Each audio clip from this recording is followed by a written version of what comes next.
G'day everyone and welcome to the Trekzone Spotlight. Matt Miller with you. Well, it's Free Plug Thursday. What does that mean? Well, it means 4 podcasts are going to join me on the other side of this.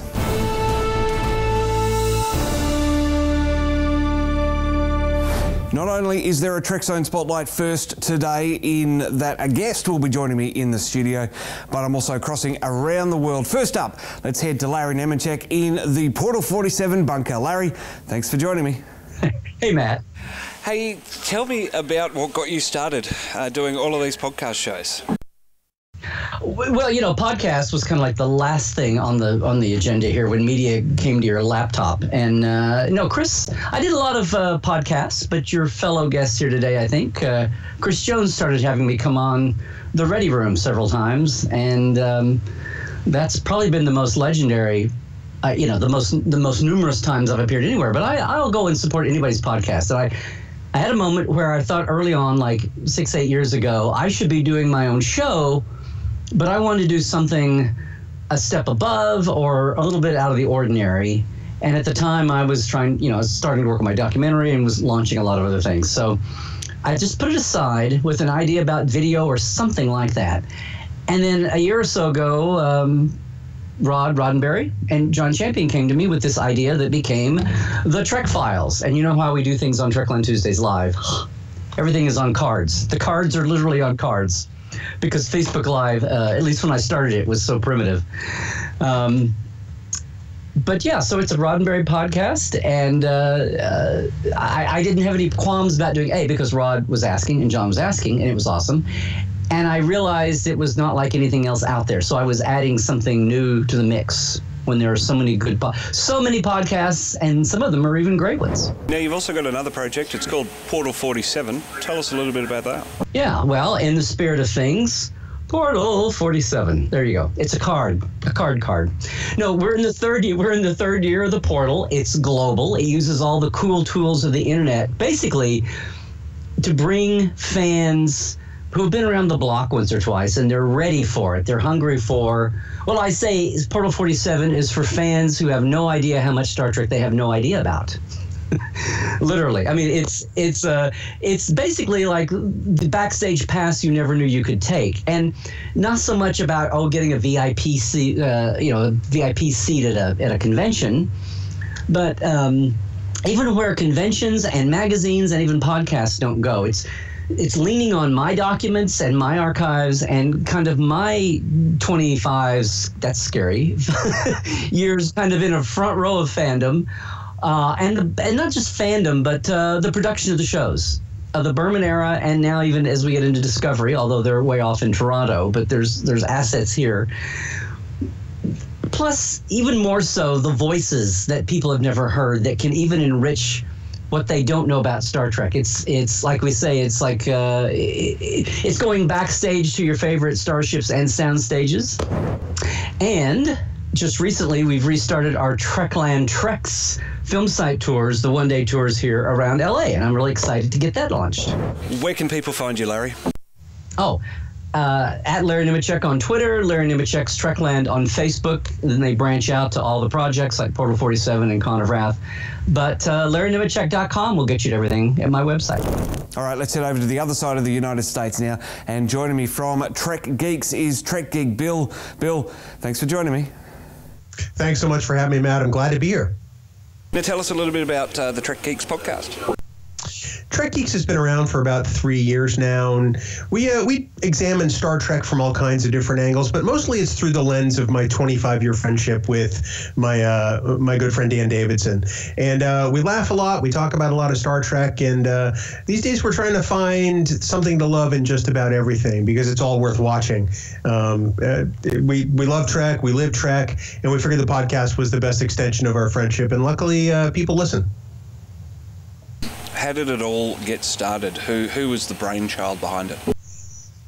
Well, I guess that would be me, although brainchild is probably not the word I would use. It was 2014. Dan and I were going to a Star Trek convention together for the first time in Boston, Massachusetts. And I went to him and I said, dude, our conversations we laugh all the time. This would make a great podcast. Let's do a podcast. And he said, in this order, no. what's a podcast? And it took a good 6 months of trying to convince him. And after that, we put together our first episode, which we lovingly called the Hostage Tape. That's our episode 1.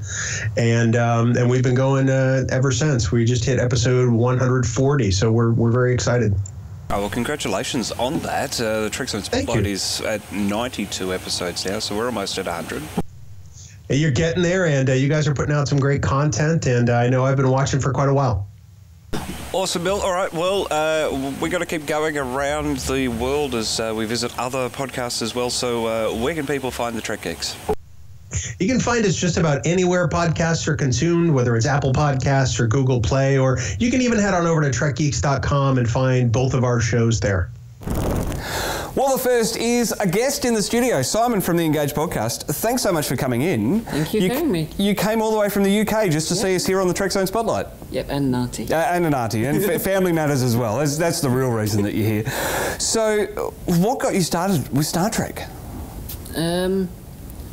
My parents got divorced when I was quite young, so it was an idyllic version of the world to kind of run to, kind of see the world in, I suppose. And then you've moved on through the years, and sort of like me, I built Trekzone out of a high school IT project. You've come along with the Engage podcast. How did that all get started? Well, my co-host Jamie went, "Hey, do you want to do a podcast?" back in, say, 2012. Left on it for a few years, and then 2014 it became reality when we got given a fan panel at the session Star Trek 3, and we got our kind of launch date established, and it's come from there. Fantastic.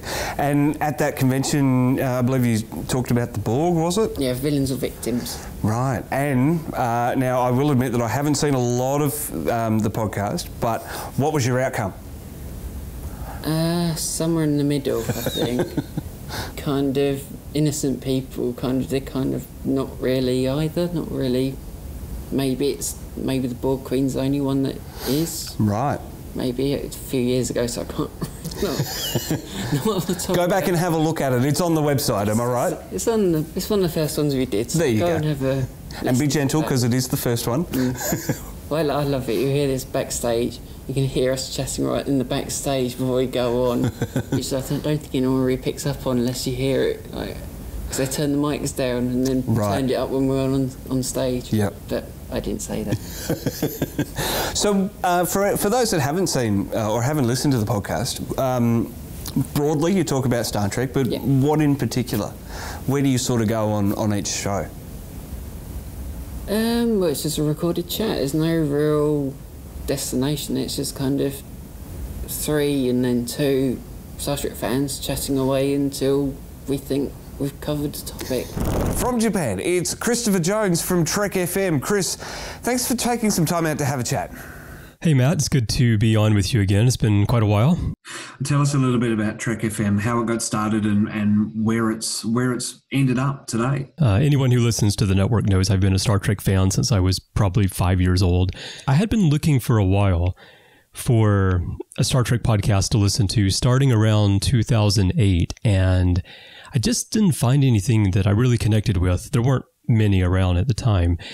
And so I had been toying around with the idea of maybe starting my own podcast. I had been listening to podcasts since 2004, which was very much the early days.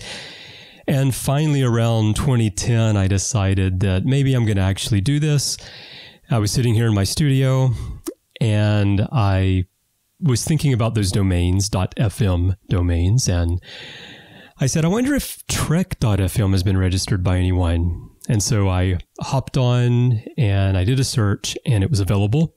So I registered that. I think it was July maybe of 2010.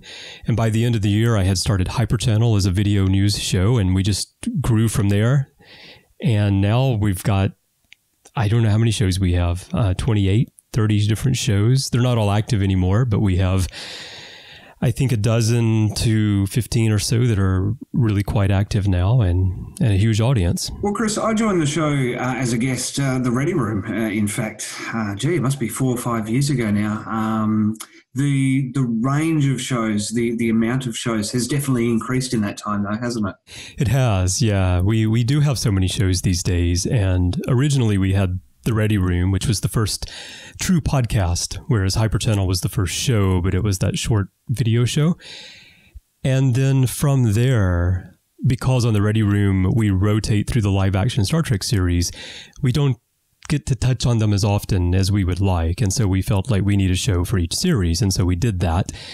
And then we branched out into books and comics and music and science. And these days we have a show dedicated to philosophy in Star Trek. We have history in Star Trek. I'm always joking that we're going to do one about math in Star Trek, but I don't know about that. But yeah, we have a huge wide range of shows these days. And in most cases, the hosts have turned over time. So you get a lot of variety on there. And if you come to the network through one show, if you look around, you're going to find something that interests you elsewhere. And the launch of Discovery was interesting for us because we did something unusual for us anyway in podcasting, which is that we have a show that has 5 sub-shows. So we have a main show called The Edge. And then from there, we also have a live show, Live from the Edge. We have a commentary show called Tracks from the Edge, where we do a commentary just 2 days after Discovery airs. We have Postcards from the Edge, which is listener feedback. And we have Notes from the Edge, which I do, which is connections between Discovery and the rest of Star Trek.